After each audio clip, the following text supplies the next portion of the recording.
হাত জোর করে বলছি, দয়া করে আমার একটিবার কথা শুনুন। চুপ করো একদম।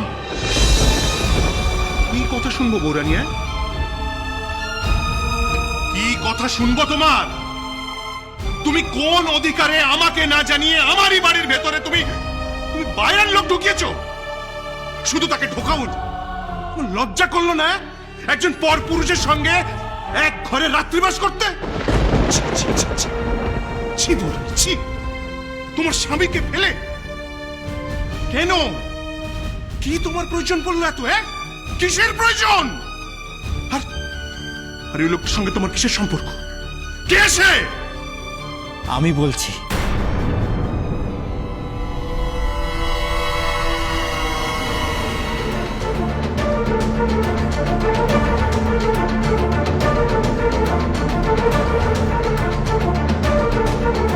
কে আপনি? কি হলো? কে আপনি? কি আপনার পরিচয়? আমি সেই ব্যক্তি চণ্ডী যাকে সারা রাত ধরে সেবা করেছে। এমন অবস্থায় আমি এসেছিলাম, ও যদি সঠিক সময় না সেবা করত তাহলে হয়তো আমি বাঁচতাম না। আপনারা একজন মহান মহিলাকে ভুল বুঝছেন। ওর আসলে অনেক প্রশংসা, অনেক সম্মান প্রাপ্য। সে না হয় বুঝলাম, কিন্তু আপনার এরকম অবস্থা কে করল? সর্বনাশ! প্রফুল্লদা যদি নিজের আসল পরিচয় বলে দেন তাহলে তো মুশকিল হবে, ওরও আমারও। বাবা যদি জানতে পারেন উনি ব্রিটিশ পুলিশের তাড়া খেয়ে পালানো স্বদেশী করা বিপ্লবী, তাহলে পুলিশ ডেকে এনে ধরিয়ে দিতে পারেন। আরও জানি না কি করতে পারেন। আমি বর্তমানে একজন ব্যবসায়ী। ছোটবেলায় চণ্ডীর দাদুর ছাত্র ছিলাম। সেই সূত্রেই পরিবারের সঙ্গে যাতায়াত ছিল আমার। চণ্ডীকে ছোট থেকে বড় হতে দেখেছি। ওকে নিজের বোনের মতোই দেখি।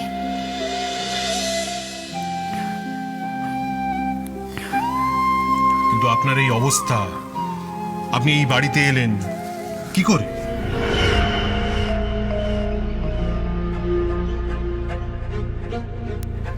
আসলে আমি অনেকদিন পর বাড়ি ফিরছি। এই পথ দিয়ে তাড়াতাড়ি হয় বলে আপনাদের কাছ দিয়ে যাচ্ছিলাম। এমন সময় কিছু লুটেরা আমায় আক্রমণ করে, আমায় মারধর করে আমার সমস্ত টাকা পয়সা, গয়নাগাটি সব কিছু কেড়ে নেয় এবং আমাকে একেবারে মৃতপ্রায় অবস্থায় ফেলে রেখে যায়।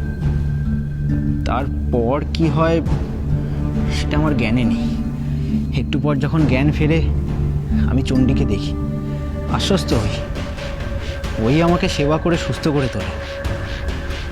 এখন আপনি যদি বলেন তাহলে আমি চলে যেতে পারি।